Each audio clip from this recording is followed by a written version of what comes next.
What's up guys, Stefano here and welcome back to another review on the channel. Today's review we're going to be doing Call of Duty Cold War. So we're going to start off by doing some pros and cons of the video, and then we'll end it up with whether you should buy it or not, and then a total verdict of the game. So in this COD, one of the big new improvements that they've did in this campaign is that you actually get a character profile to start with. Within this profile you're able to change your name, change if you're CIA, MI6 or classified, etc.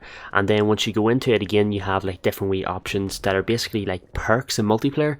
You choose them and they can give you, say, extra health, extra damage, more sneak damage, which is totally innovative. You've never seen it anywhere in any other Call of Duties before, and I actually hope it continues into the next one because it just brings you more into the environment basically. Now the next big thing that I like about this game is that they've actually brought back returning characters. So if you've ever played the original Black Ops 1 or even Black Ops 2, you'll remember the characters Woods and Mason. So they've basically brought these back, and it seems like it's a prequel to before their time in Vietnam, and it's basically just giving you a wee bit more of their backstory in a way, sort of over missions that they've been on, but you really don't get to see them as much as you want or play with them as much as you want. So I think you've only got one, maybe two wee small missions playing as either Woods. I think you get maybe one at the most of Mason. Now they are fun, don't get me wrong, but you don't see that much of them. It's more about this other character, Russell Adler, and what way they're going about doing this next new whole campaign. I'm not going to try to spoil anything, so it's basically how they're going to get to say objective A to objective B. So another pro of this campaign is the mission layout. So when you go into a new mission, basically you can choose whatever way you want to take it. If you want to take it stealthy, if you want to go in guns blazing, there's so many ways to say get into your objective. You could go through a building window, you could go through the front door, you could go in guns blazing. There's so many different ways that you can actually get from point A to point B in this actual mission, which you don't really see that much of in Call of Duty. So they've basically let you do a lot in what way you want to play it. Now there is some missions that you can go one way or go another way, and in one of the missions exactly, you'll see in my walkthrough, is that it's in a jungle, and you'll find this wee crate in the ground. If you go into it, it's actually a zombies Easter egg. So they've put wee Easter eggs fully within the campaign, even to do with zombies, which is you don't really see things like that, especially actual zombies in the campaign, which is actually pretty cool. Now the next big thing that I actually thought was amazing in this game is that they've actually included side missions in the Call of Duty. This is the first time they've ever included side missions in the Call of Duty. They've never had it. There's always been a full main mission, but this time you have side missions, and basically your side mission goal is to basically get your collectibles in your main missions, and they'll actually count as evidence. So after your mission's over, you go back to basically your wee hideout, which is sort of just like a wee warehouse or something that is all set up, that has a wee notice board, has your characters that you can talk to, all your side characters, etc.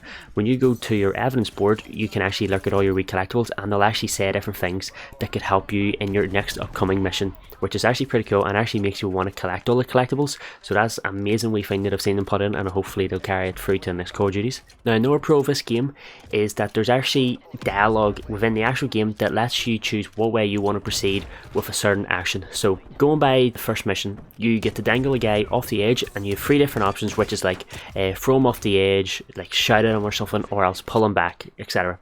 You can choose what way you want to be and what way you want your character to be. If you're going to be a big tough ass, throw him off, or if you're going to give him sympathy by not throwing him off, which I think is actually class, because I myself love RPGs and I love the way you can make your character the way you want to make him by doing certain actions, which in this COD can affect different things. So say if I didn't throw him off, I can maybe interrogate him, get more evidence, where if I did throw him off and kill him, then I wouldn't get certain evidence to maybe not know what happens in the next mission. So that is actually unreal, and I do hope that they carry it on.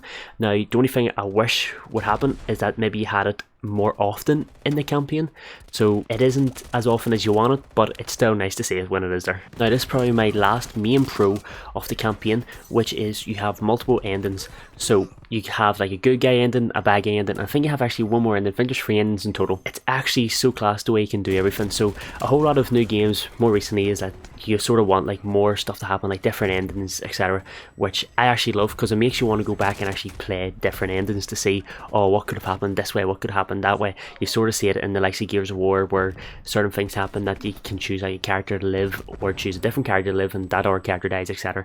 Now this is what I really like, because it would set up the next one, and say it had, say, Black Ops Cold War 2, if it was to let you, say, choose your current ending that you had in the last one, then the things affect what way this new COD could be set out, which is totally different than what way the creators actually want you to play it, but that's the way you played it in the first one, so it will carry on. So that'll be good if they were to make, say, a second one. Now let's move on to the cons of this campaign. Now I haven't got many, I think I've only got 2 in total, and the main one is the way the cutscenes actually skip and freeze.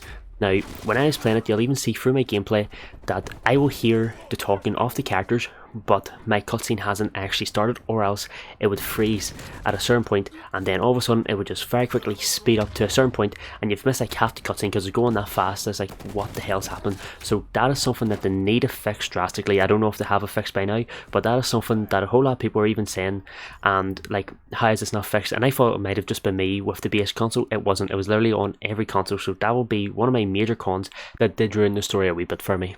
And then my last con would definitely be the way you have a whole lot of dialogue options. This time, the way you can choose one way or another what to do with a certain character. As I said in the beginning, you can either say throw him off a roof or don't throw him off the roof. I wish there was more of that in the game, and if they could even make the game, say, an extra maybe 2 hours longer and had more of them wee like dialogue options in it, it would be such a good game.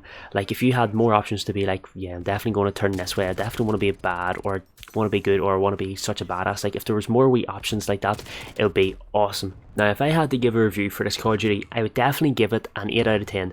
Now the reason is that because of all the dialogue options, and because they have brought back, say, Woods and Mason, you're going to remember it more. And like there's Call of Duties that I've played and I can't really remember their campaigns that much, but with this one you're definitely going to remember it because of the dialogue options. The way you can choose what ending you want to have depending on what way you're going to be playing. And then also they've brought back Woods and Mason, which are iconic Call of Duty characters, so you're always going to like sort of remember wee bits about the story. And if I had to say if you would buy it straight away or wait for it on sale, I would say buy it straight away, but be wary of the multiplayer, because at the start the multiplayer wasn't that good, but they have done a whole lot of updates and added a whole lot more maps and game modes, etc., that it has made a lot better. So I would say if you're a big Call of Duty fan, buy it straight away. If not, wait for it's on sale, even wait till Christmas, etc. So guys, I'm going to end this here wee review here. If you enjoyed it, remember leave a like, subscribe, and stay tuned for more videos and reviews. So thanks again for watching.